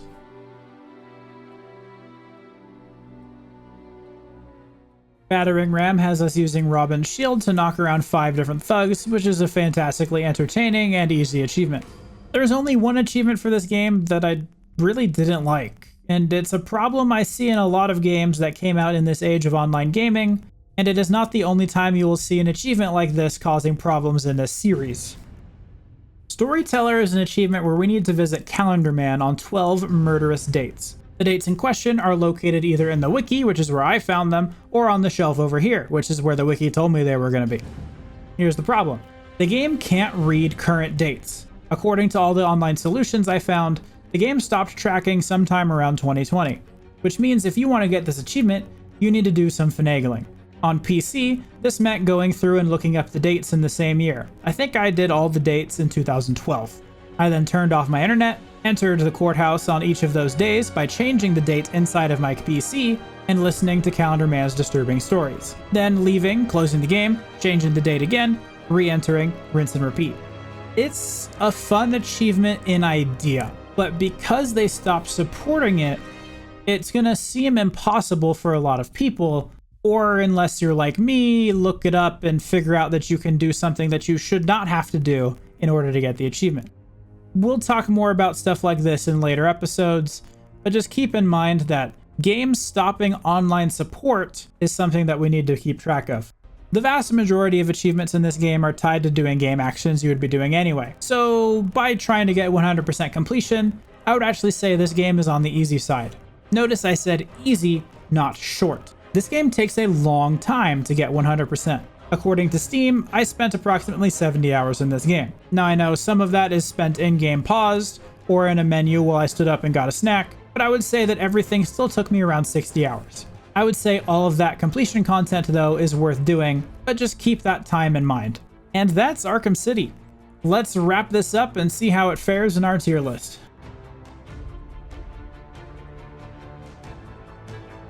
It is safe to say Arkham City is a fantastic video game. City did everything that Asylum did, but better. City did everything Asylum did bad, but good. City did everything I wanted it to do and way more. This is one of those games that I do come back to and play every so often when the mood strikes. I never went as far as to 100% it before, but I have at this point played through the story probably about 6 times. It is a lot of people's favorite Arkham game, despite the changes and improvements made in Arkham Knight or the things done in Arkham Origins. At the time of writing this, it's probably my favorite as well. However, what I don't think can be disputed is that this game took the proof of concept that was Arkham Asylum and improved upon it. Asylum did not have many engaging boss fights other than Ivy. This game has many unique challenges and ways to defeat each. Solomon Grundy, Ra's al Ghul, Clayface, and Mr. Freeze are all comparable to the Poison Ivy fight from the first game, with Mr. Freeze I think being the best fight in the entire franchise. The increased enemy variety and combat complexity also make the mini-boss fights such as Mr. Hammer, Penguin's Titan Thug, and Mr. Sickle feel fresh when they show up. City also greatly improves upon the map of the Asylum. The previous game had a decently sized map with different buildings to explore, but it felt very disconnected. The in-between spaces were small open areas connected by hallways, further exacerbating this condition. City, in contrast, has a fully explorable map with many different areas that visually look different. There are landmarks that tell you where you are and make traversal much easier. You will know very quickly if you are in Joker's area or the Penguins from what the space looks like. I often found myself not needing to use the map to traverse after you understand that things like the church, the steel mill, and Wonder Tower are great reference points. Arkham Island did not have this, and I often found myself looking at the map and going in between the same few areas because I got kind of lost. While Arkham Island had some secret areas and great places to explore, I feel like City really dialed it up with size and variation. Speaking of explorable space, how we get from point A to point B was much improved in this game as well. Traversal in Asylum was slow. Gliding was possible, but all it really was go to a high place and jump off of high place. Arkham City makes Bat go fast. New flight mechanics paired with the grapnel launcher make this some of my favorite movement pattern in any open world game. The more adept you become at it, the more cool it feels, and you will find yourself being able to go from starting point to anywhere else on the map without letting your feet touch the ground. Combat was likewise overhauled. In Asylum, the free flow system Rocksteady came up with was creative, smooth, and fun, and City only dialed that to 11. Not to mention that we now get to play as 3 additional characters, each with unique combat moves and animations. Stealth is another pillar of the Batman experience that received sizable upgrades. New takedowns were added to give more variety in each stealth encounter, and enemy and weapon diversity feels more meaningful and will dictate the order and planning of each stealth encounter. For example, some enemies will now remove detective mode or be wearing combat armor or have thermal goggles, meaning that you have to plan which ones you're going to take out in which order to have the most optimal route. Detective mode increased usefulness as well. In Asylum, we saw it a few times in the main story, and that was basically it. We used it all the time because it was overpowered for the entire game and there was no punishment for using it. City updated the aesthetics of the tool, making it more useful for planning, but not really for flying around. We also get to use more of our detective brain, scanning different areas of materials to help us solve various cases throughout the game. A lot more than the 3 or 4 times we got to use it in Arkham Asylum, which was scan object, follow, track object. Arkham City is a systematic improvement in basically every way. That is what makes it stand out in a lot of players' minds, not only as the best Arkham game, but as one of the best superhero games ever made. It balances so many different systems into a single experience that is truly unique. Now for the not so fun part. Unfortunately, Arkham City is not a game without faults. I know I've already talked about the different story issues, and I'll save your ears the complete rehash, but here are a few small things. Hugo Strange is strange. He knows Batman is Bruce Wayne all the way from the start of the story, but doesn't do anything with it. I mean, it's what lets him capture Bruce Wayne at the start, but other than that, it's never used again. In most superhero stories, the identity of the hero is an essential part of the narrative. Who does and who does not know the person behind the mask is of integral importance. He should be holding it over our head, threatening our family, using it to inform his decisions about targets or anything, but he doesn't. He knows who we are, but it doesn't change the outcome or direction of the story. This only gets worse as we go through the audio logs of the game. Strange is the man who was directly sending not only weapons to Joker, but also doctors trying to cure him. Why would he directly ally with Joker, the sworn enemy of Batman, and neglect to even mention, oh yeah, I know who he is if you ever want to know? Why go through all these hoops just to get Bruce Wayne in here? When we find Deadshot's PDA, we see that Strange has instructed him to target both Bruce Wayne and Batman. Now, unless he knows about Hush and is asking Deadshot to kill him, again, this makes no sense. There's no way he would just be running around without the Batsuit on, and Strange just feels inconsistent here. And it gets even worse when we figure out who's ordering him around. Ra's al Ghul. Oh, the problems I have with this man. I have a problem with his character. I have a problem with his motivation. I have a problem with his methods. The man doesn't make much sense. He is an immortal being leading a league of super trained assassins and access to a Lazarus pit that can bring anyone back from the dead. Why does he need Protocol 10? Why does he need Strange at all? Most importantly, I know he really wants Batman to be his lieutenant, but if he really wanted to beat Batman, the best thing to do would be to go on vacation for 50 years and just let Batman die. I know there's this whole thing where Batman is supposed to be the one that succeeds him, but do we for 1 second think that Batman would ever just show up, have a change of heart, and just be that guy? Ra's also at the literal drop of a hat is ready to sacrifice his daughter, who has been incredibly loyal to him, by the way. Then we get to the confrontation on top of Wonder Tower. Okay, let's say we forgive everything up until this point for Ra's al Ghul. He lets us take the blood of the dragon to live longer, he lets us do the trial, we beat him, great. Why does he just show up and stab Strange? Protocol 10 is literally happening as we speak. You literally lost a fight to Batman an hour or two ago, and expect Strange, a man without centuries of martial training and super juice in his veins, to beat the man who you just gave some of that super juice to. It frustrates me so much. All of these villains feel like their plans were so elaborate, but in execution, it left me feeling like there needed to be so much more. Joker, on the other hand, was masterfully done. We've talked about his plot twist. I love it. The side stories make up for my problems with the main story. The only issue I have with them is that some of them are left unresolved. Two of the best ones in my opinion, Hush and Azrael, both end with us waiting until Arkham Knight. But the two best quests shouldn't be something that's only paid off in the next game. I wish there was more for those two in particular. The other side quests were all fine, with the exception of the Iceberg Lounge, which, as we've talked about earlier, shouldn't be in the game at all. Despite these issues, I think Arkham City is one of the greatest video games.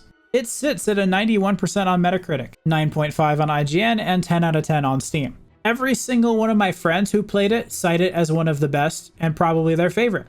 Keeping in the tradition of rating games from the list, I would say without a doubt I know where this goes. Arkham City is our first S-tier game.